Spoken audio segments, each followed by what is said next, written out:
Introduction. What if I told you that you are capable of working on something in such a way that you are unstoppable? That's right. When you enter a certain mental and emotional state, it seems like all you can do is produce lots of your best stuff. It doesn't matter what's going on around you. It doesn't matter whether you woke up on the wrong side of the bed. It doesn't matter whether people around you are freaking out. You are still able to produce a lot of stuff, take care of your best work, and feel good about it. Sounds crazy. Well, this is called your state of flow. The good news is everybody has one. It can take different forms. It definitely takes place at different times. It can be triggered by many things. After all, we're different people from different walks of life with our own distinct experiences. These differences do add up. Still, one of the things that we have in common is a state of flow. This is where things are ridiculously easy. You produce a lot more and you are able to hit really high quality standards. This is a time where you achieve peak performance. Everybody is capable of this. The problem is, for most of us, we stumble upon our state of flow. It's kind of like walking by the road and then you hear some rumbling up ahead. It starts to rain and all of a sudden you get hit by lightning. Well, how often does that happen? Unfortunately, in the case of states of flow, it's not often enough. The key to triggering this state is motivation. A lot of people think that as long as they focus on their state of flow, or they think about it, or they kick around the idea in their head that it will overcome them somehow, some way.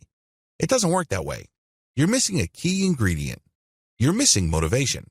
A lot of people would say, okay, I get it. I just need to be motivated, so I'll push myself to be motivated. There's a big problem with this. Life's pressures and stresses can overcome you. You know this.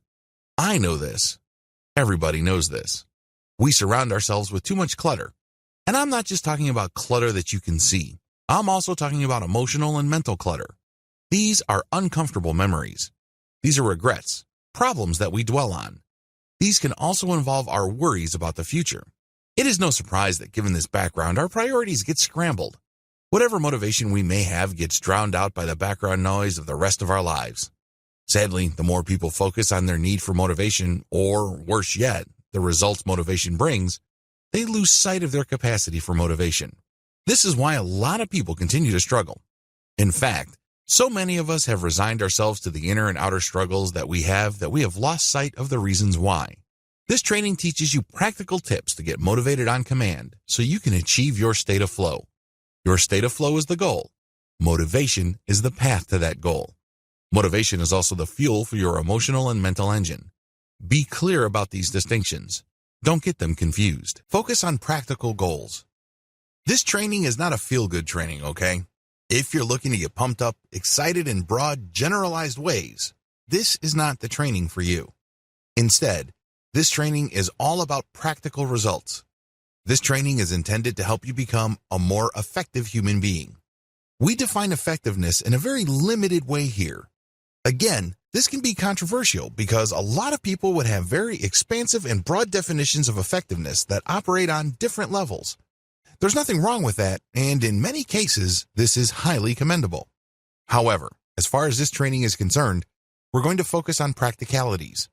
Are you still with me? Good. It's easy to confuse our ultimate goals with our practical goals. Our ultimate goals, of course, are specific big outcomes and objectives that we would like for ourselves. We would like to live a well-lived life. Let me put it this way.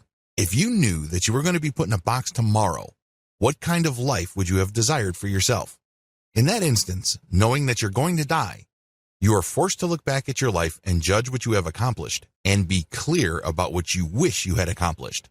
That's how we know what our ultimate goals are. There is also another set of goals. These are practical goals. Too many people confuse the two. This is a mistake that leads to confusion, wasted energy, and wasted focus. If you want to be more effective, and if you want to tap the power of motivation to push you to live a more effective and purposeful life, focus on the big things. Focus on the grand outcomes and objectives of your life. Practical goals involve putting food on the table, paying off debt, saving up enough money for your kids' college, taking care of insurance costs, so on and so forth.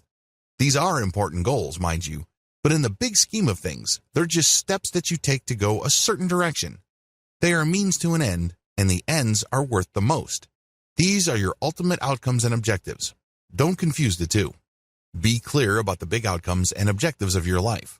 I have to confess, I can't help you with this. Everybody's life outcomes and life objectives are different. Maybe your grand life objective is to become the largest landowner in your state or province. Another person might have the grand objective of simply seeing his or her grandchildren graduate from college. Another person's grand objectives have something to do with traveling to at least 100 different countries. Everybody's different. That's why I can't help you with this, but one thing is clear. You must have a crystal clear idea of the outcomes and objectives you want for your life. Nobody can do this for you. You have to decide. You have to put in the work to clarify these things. As you can tell, there is no right or wrong answer. Choose to be clear about your need for a process. Now that you have an end goal in mind, understand that this goal is not going to happen by magic. It's just not. Once you have a solid objective in mind, please remember that is point B. You are at point A. Your job is to figure out how to get from point A to point B. Now, this is not a simple matter of a few hops, skips, and jumps. This is a life's journey. This is a process that doesn't just involve going through time. It also involves a change in your mind and consciousness. You become a different person as you go through this process. It's the journey that changes you. Every single day, there will be practical goals popping up all over the place. These goals need to be achieved so you can continue your journey to your ultimate objectives and outcomes. I am, of course, talking about practical realities like keeping a roof over your head, making sure there's food on the table, and making sure that a lot of the everyday practical considerations of your life and your family are taken care of. All these require a process, and this process is your state of flow. Now, this is where a lot of people slip up. They think their process is them showing up to a job or doing whatever it takes to pay the rent. However, they're looking at it in the wrong way, because if you look at your need for the process and you allow yourself to enter that state of flow, everything else becomes easier. Everything else falls into place. To a large extent, your state of flow should be your practical goal. You should think in terms of, how do I trigger this state of flow so I can blow through my to-do list and then some? How can I trigger this state of flow so I can think about the challenges that I'm facing and come up with better solutions? Believe it or not, achieving this state of flow and getting it to happen on command should be your daily goal. Recap: your state of flow. Here's a quick recap of what a state of flow is. It is a mental and emotional state where things become easy precisely because they're clear. It seems that whenever you make an action, it produces a result. When you look at what's going on around you and the task in front of you, you are able to connect the dots. None of them intimidate you. None of them have made you feel that it's not worth your time. None of them make you feel burdened and heavy. Instead, you can see how things connect and you're excited about it. Everything is clear. Everything is predictable. You notice that when you take an action, it leads to something, and you can see the consequences of the decisions you make when you are in this state of mind. This enables you to become bold.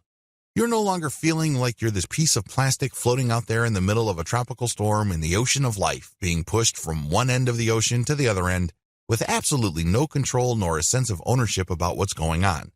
This is the precise opposite. It's like you enter into a cube and everything is well-defined, predictable, quantifiable, despite the fact that everything is moving quickly.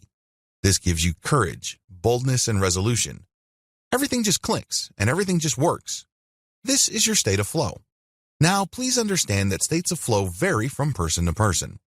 Other people can sustain it for a very long time until they totally obliterate their to-do list. Other people stay in it a fairly short period. That's perfectly okay. What's important is that you enter it, get things done, and eventually call it into being on command. If I haven't said it enough times, let me say it again. Achieving a state of flow should be your practical goal. This is the secret. This is what leads to not only knocking out other practical goals, but also leading you in a big way to your life's big objectives. The best part about your personal state of flow is that it helps you take care of the now. Believe it or not, the now is the foundation of the future. The future is not going to happen until you lift a finger to do things now. Your hopes, dreams, and wishes, they're just going to remain in your mind, free floating out there, nice and irrelevant, until you reduce them into reality based on the decisions you make in the here and now. Focusing on that state of flow enables you to do that. The problem with states of flow.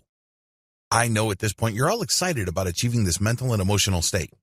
I know you're probably thinking that this is somehow, some way, the magic bullet that would solve all sorts of problems in your life. I understand your excitement.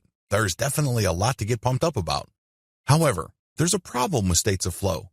It's kind of like starting a fire. There are 3 ways you can start a fire. You can use pine cones or other easily combustible material that is light, fluffy, or well spaced apart. Loose coconut fibers are much like pine cones. Alternatively, you can use twigs and branches. These are a little thicker, a bit longer and harder. Finally, you can use logs to get a campfire. Keep in mind that your choice of materials plays a big role in your outcome. Let's start with pine cones. When you start a fire with a pine cone, you get a really nice flame. In fact, the flame is going to shoot out. It ignites that fast. It's nice and bright. This is very similar to your enthusiasm and fascination and flirtation when you get excited about a new idea or a new project or a new person. It starts out bright, but unfortunately, it flames out just as quickly. It is short-lived unless you keep piling on coconut fiber or pine cones into the flickering fire that you have. If you choose to start a fire with twigs and branches, it's very similar to having focused goals. You're not just fixated on the emotional intensity of what you're doing, but you are focused on your goals, and this is an improvement. The problem is, just like with twigs and branches that need constant air and replenishment or it will flame out, you need constant attention and a lot of structure. However, just like building a fire with twigs and branches, you can last longer if you constantly refocus on your goals. Finally, you can start a fire with logs. If you've ever gone camping, you know that this is the most time-intensive. It takes a long, long time. In fact, you have to burn a lot of stuff around the logs just to heat the logs and get them to catch fire. The good news is, once you get them going, you don't have to do much else. They keep burning on and on and on all throughout the night. In fact, it's not uncommon for people to wake up and look at the campfire the next day, and there are still bright embers courtesy of the logs that they just burned. What I just described are the different levels of motivation that lead to your state of flow. All 3 of them would lead you there. You can start out all pumped up and motivated and achieve a state of flow. You can do that. You can also constantly replenish your focus and achieve a state of flow. Finally, you can take it long and slow, but your state of flow lasts longer. There are different ways to do this, but the best way is to go for the logs. These stand for sustainable motivation.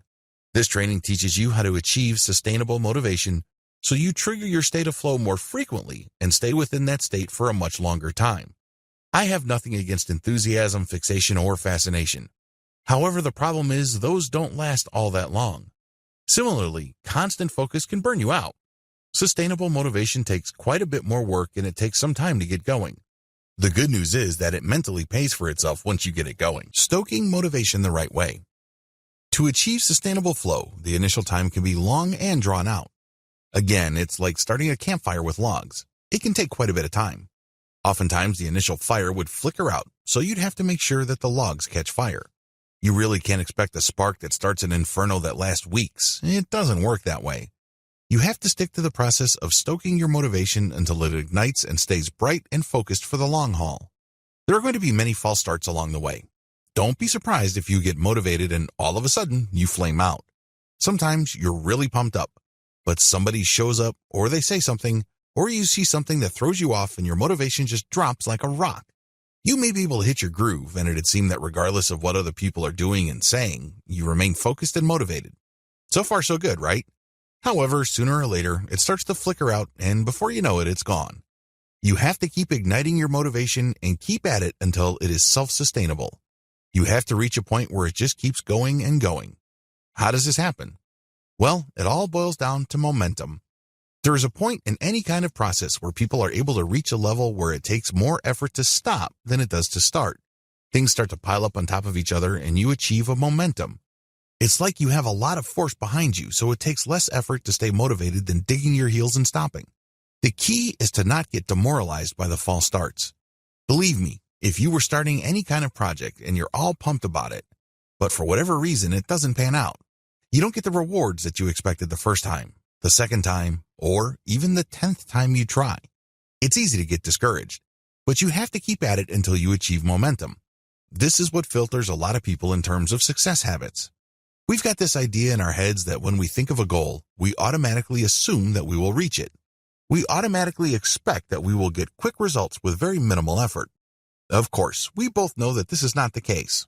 Life can be unfair. Oftentimes, it seems that we have a harder path than other people. Unfortunately, we can't just waste our time looking over and saying, "What about them? How come they have it so easy? How come my path is narrow and hard?" You just have to focus on achieving momentum. That should be your first immediate goal. Everything else will be taken care of once you hit that momentum because that plugs you into a state of flow. Don't get confused and distracted. Otherwise, it's too easy to think that you are entitled to an easy trip. Nobody is entitled to an easy life. We all have to pay our dues. This is just part of it. The 5 pillars of sustainable motivation. This video is an overview of how to achieve sustainable motivation. While I have presented this information in a rough sequence, it's really important to focus on how you are already motivating yourself. Focus on the familiar. Don't think that you're going to have to start at the top of the list. It's okay to start in the middle. That's perfectly fine. What's important is you fully plug these tips into what you're doing, scale it up, and then move on to the other pillars until you have all 5 covered. Focus on your purpose. It turns out that for people to do a better job at doing what they need to do, they have to first be informed of why they're doing things in the first place. That's right. While having a clear idea of what to do and how to do it are important, it's even more important to understand why you're doing these things in the first place. Focus on what you stand to lose. I wish I could tell you that most people are proactive. I wish I could tell you that most people are motivated by the things that they hope and dream of. Unfortunately, when it comes to practical reality, most people would rather stay with almost unbearable situations until they feel that their backs are against the wall. They basically act only in terms of reactions. These are reactive people. Most of us are reactive. Accordingly, telling people what they stand to gain can only motivate them so much. In fact, for a lot of reactive people, thinking in proactive terms isn't much motivation. What really gets them to sit up and pay attention, or better yet, get off the fence, is to show them in clear terms what they stand to lose. Reactive people are driven by fear and loss. Get motivated by daily micro victories. Believe it or not, every single day, if you're even putting in a half effort into whatever it is you're doing, you're actually achieving a lot of victories. The problem is too many of these are routine, familiar, and programmatic that it's very easy for you to overlook them. In fact, it's very easy for you to take them for granted. In your mind, unless and until you achieve big victories, you're not really winning on a day-to-day basis. Well, you need to learn how to get motivated by micro victories because they're all over the place. Turn to others when you begin to slow down. It's important to note that in your journey towards self-discovery, self-awareness, self-actualization, and victory, there are other people making the journey with you. It may seem that you're the only person in that lane. You might have even gotten the idea in your head that nobody can really quite understand you. However, if you're completely honest with yourself, there are other people around you. You can turn to them when things begin to slow down. When you find your motivation lacking, there are people you can turn to. Mentally standardize your state of flow and call it into mind. This is the most important part of this process. Unfortunately, you have to master the previous parts to even have a shot at succeeding with this section. This is where the rubber meets the road. If you are able to achieve this, then a life of pretty much unstoppable accomplishment and victory awaits you. You see, when you enter a state of flow, things become easy. Can you imagine being able to call that state of mind on command? In other words, you call it into mind at that point in time when you're being challenged. When you feel that you need a Hail Mary pass to win this game, you call your state of flow into mind. Believe it or not, you can do this. However, you need to get all the previous 4 pillars taken care of before you attempt to do this. Still, this is the ultimate goal of continuous motivation, as far as using it to lead to your personal state of flow. Focus on your purpose. If you want to develop sustainable and consistent motivation regardless of your circumstances, you have to have a laser focus on your purpose. What are the big objectives you're working for? What are your life's biggest hopes? What are the things that explain why you wake up day after day and put on your clothes? Is it just to pay the bills or put food on the table? Is it just to live another day? No, of course not. You have a bigger purpose out there. Unfortunately, a lot of people struggle with motivation precisely because they've lost sight of the big purpose of their lives. Believe me, this has nothing or little to do with your family, what you do for a living, and your everyday obligations, responsibilities, or duties. It's something more. It's something bigger. What is the reason why you continue to remain on this earth? Well, the good news is all of us have a purpose if we dig deep enough. Unfortunately, we get so sidetracked by our attempts to just keep our heads above water that the big things don't seem that important. Now, we know deep down inside that they are. But the problem is we focus on what's immediate. If we keep this up, it's only a matter of time until we live our lives in such a way that it's very easy to conclude that we have no purpose at all. We just all focus on the next crisis that we have to solve or the next set of problems that we have to get over. The idea of having a reason to strive for something simply escapes us. That's part of the reason why so many people feel stuck. Now, this doesn't mean that they're not happy, but there is no purpose. It's not clear. It's set somewhere in the distance, and all they have to look forward to is one set of issues, challenges, and problems after another. From time to time, they allow themselves to relax. From time to time, they focus on something that delivers pleasure. But a lot of it is shallow. A lot of it is temporary. This is due to the fact that we focus on objectives. We think that if you achieve something at some point in the future, then you'll be happy. This is a lie. It's an illusion. Here's an example. When I was in high school, I was under the impression that if I worked hard and sacrificed enough, I would get into this school that I've always dreamt of attending. Sure enough, after I did well enough on the SAT test and got my grades up, I got admitted to a really good school. What do you think happened there? Do you think I was happier? Well, of course not. At that point, I started telling myself, I will be happy once I finish school with the right degree and I get a corporate job. Sure enough, things turned out according to plan and I got myself a nice job in one of the bigger insurance companies in Southern California.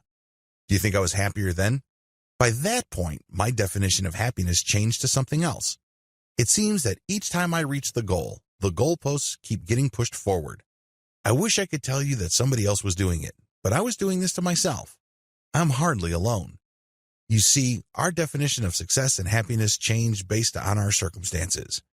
If we were just to use happiness as our primary frame of reference, we'll never reach it.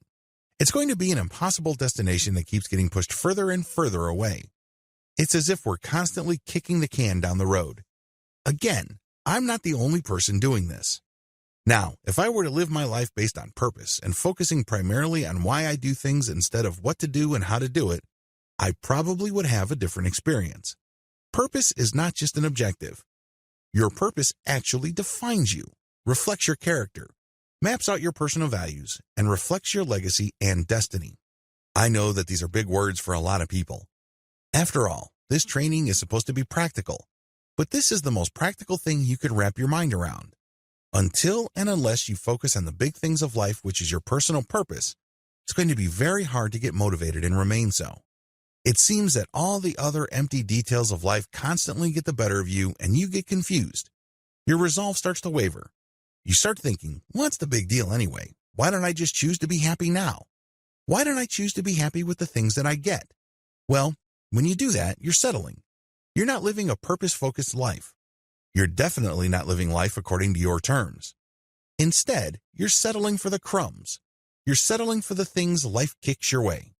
Before you know it, you end up letting the mundane and the routine nature of life cloud your vision.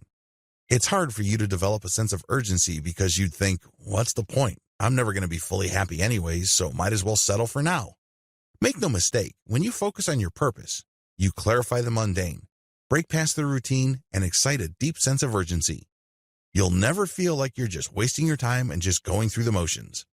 All it takes is a laser focus on your purpose. Please stop doing it as some sort of destination. When we do that, we depress, discourage, and diminish ourselves because we focus on the distance between where we are now and where we feel we should be. Focus instead on the fact that you have a purpose in the first place. Unleash the power of visualization. One of the main reasons people struggle with getting motivated by their sense of purpose is that it's not real enough. Anybody can write down the grand objectives they have for their lives. Anybody, with enough effort, can put together some sort of mission and vision statement for their personal existence. This is not the issue. The issue is whether any of this is emotionally urgent and real enough for them to have their intended effect. The effect, of course, is motivation. One of the best ways to trigger this is to play a mental movie. Imagine your purpose playing out in front of your mind's eye. What would you see? Focus on the details and how the characters interact with each other. Now, allow yourself to feel the emotions of those characters. This is the ideal you in some distant future you. How much different is that person's emotional state? How much clearer is that person's appreciation of his or her place in the world compared to your understanding now? How intense is the sense of fulfillment that you get when you play this mental movie? Focus on this. Don't just feel the emotions. Focus on the reality of being in that place. Understand that this is your ultimate goal. Understand that this is what's supposed to push you towards the boring stuff of life and towards the endless duties, responsibilities, and obligations. This is what's supposed to give you the drive and the urgency to overcome the challenges. Now, you have to keep rehashing this until it has the intended effect. Don't think that just because you came up with the mental movie the first time around, that it's good enough. No, it has to have the intended effect. It has to give you that sense of purpose. Focus on what you stand to lose. I wish I could tell you that most people only need to watch video 6 for them to get properly motivated. I wish I could tell you that they only needed to focus on this ideal state of their lives for them to get the motivation they need to enter a state of flow consistently. After all, this is what the media tells us. When you look at standard advertising, you are given an alternative view of reality. It's something that you desire. It's something that you hope for. Unfortunately, that's not how it works in reality. It turns out that most people can appreciate the things that they should be doing. Most people won't have a problem when you tell them the kind of life that they should strive for. In fact, they would agree with you. The problem is most people would not lift a finger to achieve that ideal state. They know that these are the things that should happen. But the problem is they're too bogged down by their daily lives. They're too focused on day-to-day survival that they really don't have much time and energy left for the things that they should do. Tony Robbins said that people are focused on what they must do. They tend to ignore the things that they should do. Now, if you were to remind them of the things that they should do, they would tell you that they would agree with you 100%. Who wouldn't? The problem is when it comes to the actual urgency and energy needed to actually get closer to those things, they draw a blank. This is due to the fact that most people are reactive by nature. Believe it or not, most people are motivated primarily by fear or the possibility of loss. You can talk to most people until you're blue in the face about the things that they stand to gain. You can paint all sorts of bright pictures and mental imagery regarding how they stand to win if they just reach out for their dreams. This all sounds awesome. The problem is people are not motivated by proactive promises. Instead, they will only lift a finger to change their situation and alter the course of their lives if they feel that their backs are against the wall. If they feel that they are about to lose or fail, that's when they develop a sense of urgency. This is why it's very important that if you're looking to achieve a constant state of flow through motivation on command, that you also focus on what you stand to lose. Oftentimes, this is all you need to do. Let's face it, if you have a lot of things that you need to get through, it's very easy to think that, I need to get rid of this stuff first before I can start thinking about the things that I should do to take my life to the next level. Well, all those sticky notes in your mind and that to-do list deep down in your heart will never go away. If you get rid of some entries, some newer entries will take their place. This goes on and on and on until people lower your body in a box. If you want to get out of this trap, focus on what you stand to lose. Focus on fear to motivate you. How do you do this? Think about the disappointment you'll feel when you fail to achieve a state of flow. How much of a letdown would you feel? You know you're capable of making things happen, but because you did not push hard to motivate yourself consistently, things didn't happen. You have the raw ingredients, but it didn't pan out. You have yourself to blame. Also, think about the hassle of starting over and over again. You have to understand that if you are not living your life based on your purpose and you're not looking to achieve a state of flow, you're basically just starting over and over again every single day. Things are not falling into place to the point that things become easy. You're constantly struggling with getting things done, but nothing seems to happen. You're always starting from square one. Similarly, think about how pointless it is to wander around aimlessly. That's really what you're doing if you lose focus. If you're not motivated by a sense of purpose and your ability to trigger your state of flow is random, you're just going around in circles. Finally, think about the regret. Think of yourself as 70 years old or 80 years old and you're thinking back on your life. Did you overcome your fears? Did you refuse to take no for an answer? Did you push back against the challenges that life sent your way? There's a sense of regret when the only thing you can focus on is your appearance and other worthless, shallow, and temporary concerns. The flesh breaks apart with time. What cannot be taken away from you is your sense of purpose. If all of the above fails, feel free to slap yourself around mentally. Ask yourself, I need to wake up. What am I afraid of? Why am I not achieving big things in my life? Why am I not tackling big issues in my life? Am I really pushing my life to the next level? Why do I always instantly go for the quick and easy instead of the hard, narrow, and ultimately more rewarding? Practice a little bit of tough love on yourself. You'd be surprised what would turn up. Visualize yourself confronting your reactive side. In the 1980s, there was a movie called An Officer and a Gentleman. The character played by Richard Gere was given a hard time by his drill instructor. This drill instructor insulted him, shouted at him, and was constantly telling him, "Quit. You're not fit for this. You don't belong here. Quit." In one of the most iconic parts of that movie, Richard Gere turned to his drill instructor with tears in his eyes saying, "I have nowhere else to go." I want you to visualize yourself being a drill sergeant to yourself. Stare yourself in the eyes and tell yourself, "What are you doing? Why are you wasting your time? Why did you quit? Why have you settled for the crumbs in life when there are big summits that you could scale?" Allow yourself to give yourself a hard time emotionally. This is going to be very hard because, let's face it, we all have an ego. One key part of our ego is self-protection. We don't like to get hurt. We don't like to be made to feel that we're nothing. However, oftentimes that's exactly what we need to feel to break us out of the routine because we are performing way below our potential. If you cannot get motivated consistently and on command, break yourself out of that routine by visualizing yourself as a drill sergeant staring down and telling yourself, "What are you going to do? Why have you settled for this? You're capable of so much more. Why did you stick to this pattern? Every single day that passes is a wasted opportunity." Get motivated by daily micro victories. Did you know that every single day you are able to do certain things right? Everybody knows it. After all, that's the reason why you are in a relationship or why you are employed. If you're a student, it's also the reason why you're still in school. Despite the struggles that you may be feeling, you are doing well enough for you to at least stay in the game. Focus on these victories. You're already getting stuff done. Believe it or not, every single day packs opportunities for achievements. You're not just going through the motions. You're not just going through a checklist. There's always an opportunity for achievement there. These are called micro-achievements. Believe it or not, something as banal as showing up on time is an achievement. Did you know that there are a lot of people out there who have a tough time showing up on time? I know you'd probably think that that's unprofessional.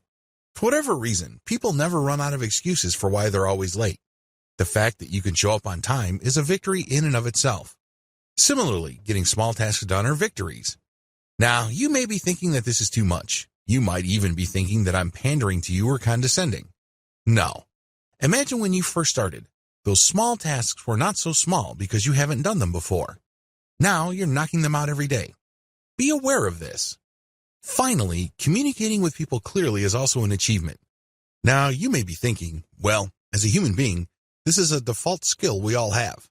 Absolutely wrong. You can't even imagine how many people have bad communication skills. The fact that you're able to communicate clearly enough to get things done in whatever organization you're in is a big deal. I want you to be aware that showing up on time, getting small tasks done, and communicating clearly are achievements in and of themselves. Now, they're not massive achievements, but they are achievements nonetheless. Allow yourself to become pumped up by each of these. Push yourself to do more micro tasks like these. If you are constantly showing up on time, take it up to the next level and show up 15 minutes early. If you are getting small tasks done, level up by getting bigger tasks done. Similarly, if you're a good communicator, take it to the next level and collaborate to achieve greater things. The great thing about small accomplishments is that they lay the foundation for even larger ones. However, this will only happen if this is your intention. You will only level up if you want to level up. Unfortunately, a lot of people dismiss their ability to achieve micro victories and they stay stuck. They think, well, this is really not that big of a deal. I do this all day. So what? That really is too bad because if you set up a system where you achieve a streak of accomplishments, sooner or later you'll achieve momentum and you'll get motivated. This motivation grows like a wildfire. If you've been struggling with being productive in the office and you notice that one day your to-do list just got shorter and shorter because you were knocking stuff out, allow yourself to get in the moment. Allow yourself to achieve some level of physical, emotional, and mental momentum so things get easier and easier as you do them. This is paired with an increasing level of motivation. Try to recreate this the next day, and your motivation can push you to do more and more complicated tasks. The more you do it, the more momentum you get. Ideally, you should work on the small stuff to achieve a level of momentum and then give yourself a harder assignment. Now, this doesn't mean that you have to knock out the hardest item on your to-do list, but if you have something moderate, the moment you knock it out, you get a nice sense of reward. You did something that you normally would avoid. It's a big thing. Lay your day out by scaling difficulty. To get motivated by daily micro victories in a systematic and methodical way, follow these steps. Step number 1. List out all your to-do tasks. Step number 2, start with the easiest and end with the biggest and most intimidating things. By biggest, I'm talking about tasks that really can't be broken down. They have to be handled in one big block. Step number 3, blast through the first items. Since you're starting out with the easiest items, chances are you've done them before. Chances are you know full well how easy they are, so knock them out. Blast through them as quickly as possible. However, do not compromise quality. Step number 4, allow yourself to become emotionally aware and excited. When you see yourself blasting through easier items, stop for a second and allow yourself to become emotionally aware. At least tell yourself, it is happening. I'm blasting through this stuff. I'm no longer taking an hour checking email or shuffling papers or going over calculations that I know are already set. I'm not robbing myself of time doing busy stuff. Let it sink in. Get excited that you are blasting through your list. Step number 5, push yourself to do more and more complicated stuff. As you cut through the easy items on your to-do list like a hot knife through butter, eventually you'll get to more complicated stuff. This is more moderately difficult material. Allow yourself to carry the momentum that you built blasting through this basic stuff. If you are truly emotionally aware, this should not be a problem. You know that you're doing well, so go with it. Let it happen. Step number 6, as you knock out more complicated stuff, allow yourself to get even more excited. It's easy to look at personal excitement in terms of volume. For example, you're going through your to-do list and it says read and respond to 100 emails. Once you've done that, you're thinking that you've done really well, but you have to go beyond that.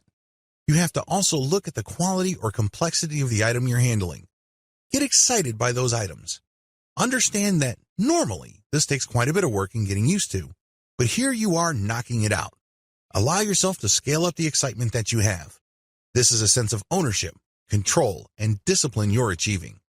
Step number 7, map out how far you get each day. Now, we've got some bad news for you.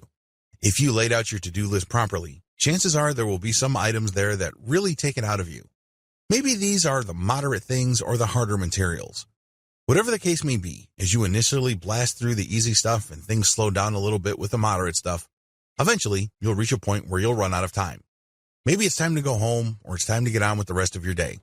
Whatever the case may be, you did not quite destroy your daily to-do list. Well, don't worry about it. This is not the end of the world. I just need you to map out how far you reach that day. This has to be graphical. You have to come up with a map. Don't beat yourself up unnecessarily if you notice that you're backsliding or if there's a fluctuation in the pattern. Don't be discouraged by that. This happens to the very best. Instead, just look at the map and allow yourself to get motivated by the fact that you are making progress. Eventually, you'll notice a pattern. The completion map eventually starts averaging more to the right. This means that over an extended period of time, you are making consistent progress. Allow yourself to get excited about this. Most importantly, regardless of how far you get every single day, always shoot to go further and further each day. Stay focused on your life purpose. Stay connected to it. Allow it to push you forward. That is your motivation. With that motivation, shoot to go further and further each day with your to-do list. Turn to others when you begin to slow down. In this video, I'm going to walk you through a technique that is normally a negative practice. Generally speaking, it's a bad idea to compare yourself to other people. People do this on Facebook all the time. They look at their friends' vacation pictures. They look at their friends' kids' graduation pictures, or photos of their friends in the driveway with a new Ferrari, BMW, or Mercedes-Benz. They look at these amazing pictures of their friends on Instagram as they go through exotic travel destinations all over the world. And then they do something that is all too predictable. They feel miserable. You see, normally when you compare yourself to other people, you line up what's missing in your life to what they have going for them. When you feel envious or when you feel sad looking at somebody's vacation pictures, the first thing that comes to your mind is the fact that you haven't been going on vacations. Maybe you can't afford it, or maybe you just don't have the time. Whatever the case may be, you feel left behind. Similarly, when you compare yourself in your relationships to the 30th wedding anniversary of your friend, you think about how inadequate, dissatisfied, or frustrated you are with your relationships. Similarly, when you compare appearances to other people, you look at how chiseled, toned, and how closely they look like Greek gods and goddesses, and you look at how out of shape you are. People do this all the time. When they compare, they automatically line up their worst and compare it to somebody's best. Now let me ask you, is that a winning strategy? Of course not, but we can't help but do it. Obviously, if you have $10 million in the bank, you're not going to compare yourself to somebody with $1 million. That's a foregone conclusion. When it comes to income, you blow them out of the water each and every day. Similarly, if you look like Brad Pitt, you're not going to compare yourself to somebody who doesn't look all that good. Instead, the human tendency is to compare what we don't have or what we are insecure about with what people have going for them. We compare their best with our worst. This is why, generally speaking, it's a bad idea to compare yourself with others. However, in this video, you're going to use this all-too-human tendency to work for you instead of against you. That's right, you're going to compare yourself to successful people you know. But here's the difference. When you compare yourself to, let's say, Steve Jobs, Bill Gates, Colonel Sanders, Oprah Winfrey, Michael Jordan, you name it, you tell yourself a different story. Normally, when you compare yourself to your friends and family members who seem to be doing well in life, you tell yourself a certain story. You tell yourself you've been left behind. You don't have it. They're so much happier than you. They deserve to be happy and you don't. Those are the normal narratives that go through your head. In this case, you're going to tell yourself a different story. You're going to tell yourself that they went through hassles. Did you know that Michael Jordan originally was rejected by his high school basketball team? Did you know that Sylvester Stallone had so many doors slammed in his face because he had this ridiculous screenplay about a boxer in Philadelphia called Rocky? Did you know that Colonel Sanders of KFC chicken fame failed so many times in life? Believe it or not, there are lots of successful people that flirted with the idea of suicide because they met so many failures and disappointments in their life. But here they are. Textbook cases of success, overcoming the odds, and the ability to win. Tell yourself that those people went through hassles too, but they were able to do it. They went through periods of doubt. They went through periods where everybody around them told them that they were crazy and that they were stupid. In fact, Albert Einstein was told that he wouldn't amount to anything. That's how stupid he appeared to his high school teacher. But nobody's talking about his high school teacher now, right?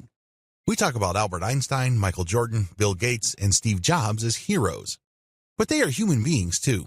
They felt the pain of disappointment. They felt the pain of low expectations because there are so many people telling them that there's something wrong with them. Steve Jobs was adopted. His mother gave him up for adoption. And it broke his heart that his birth parents also had another child, but that child wasn't put up for adoption. He was the one put up for adoption. Do you know what that does to a person's psychology?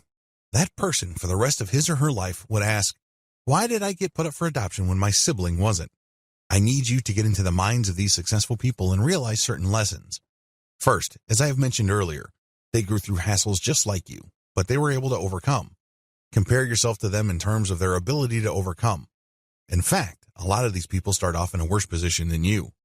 Sam Walton, the founder of Walmart, one of the richest companies in American history, actually started his company in the red. He actually violated the American securities law just to raise money for his first store. That's how broke he was.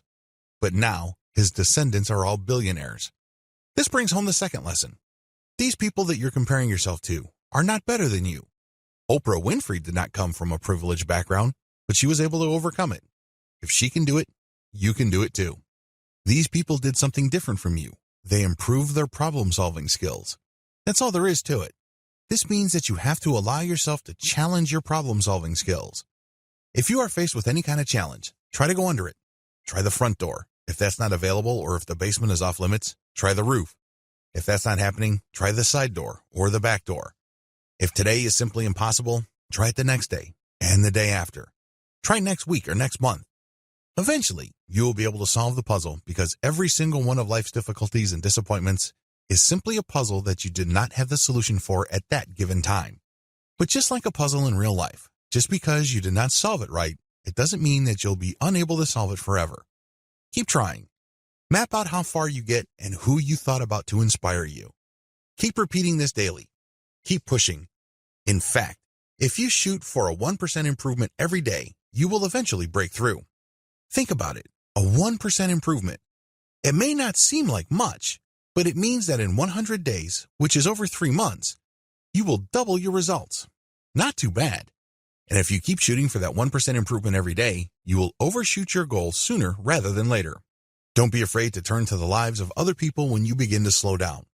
When you start feeling resistance and that nagging doubt enters the back of your head where you feel that things are just not possible and that you're crazy for even trying, slow down. Understand that other people who had it worse than you went through the same situation and they came out on top. Nobody helped them. Nobody gave them a hand up.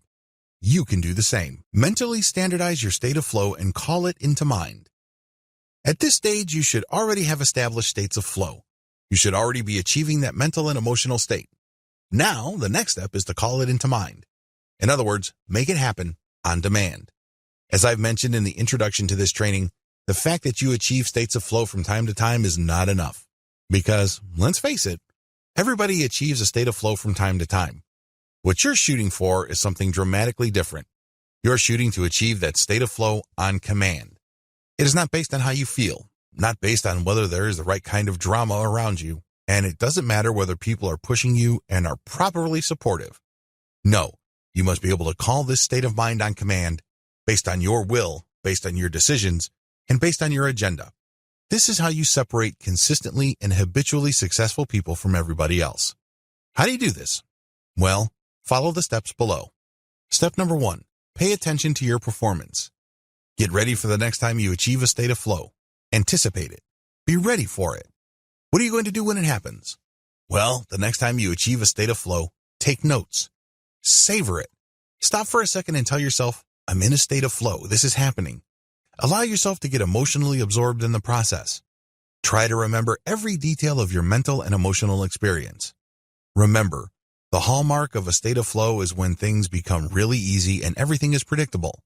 You make a move, something positive happens. You make another move, and another thing happens. Remember every detail of this mental and emotional state. Step number 2, simplify it in a form you can quickly call to mind. Please understand that since you are feeling certain things and thinking about certain things, you can create a formula, or at least an adequate description of your state of flow. Pay attention to what happened before, during, and after that state. Step number 3, test your ability to trigger states of flow on command. Now that you have written down the last time you were in a state of flow and you've kind of broken down the different elements, think about how your motivation spikes up. Think about it and see if your mental clarity increases. That's how you know you're on the right track. Keep tweaking until the mental images that you're thinking of truly triggers a state of flow. I wish I could tell you that this is very easy. I wish I could tell you that there is some sort of cookie-cutter, one-size-fits-all solution for this. There is not. You just have to do it on your own. You just have to keep tweaking those mental images until you reach that high level of mental and emotional clarity. Your motivation level must be palpable. You must truly feel it. You're not playing mind games with yourself. You're not deluding yourself. This is real because the motivation you feel, paired with mental clarity, translates into actual results. This is important because you know you're just engaging in self-delusion when you feel good, but that's it. You know you're onto something real when you're able to produce more work and that work meets higher standards of quality. That's when you know you have triggered a state of flow. Everything else is a mental mirage. Know the difference. Step number 4, try it consistently.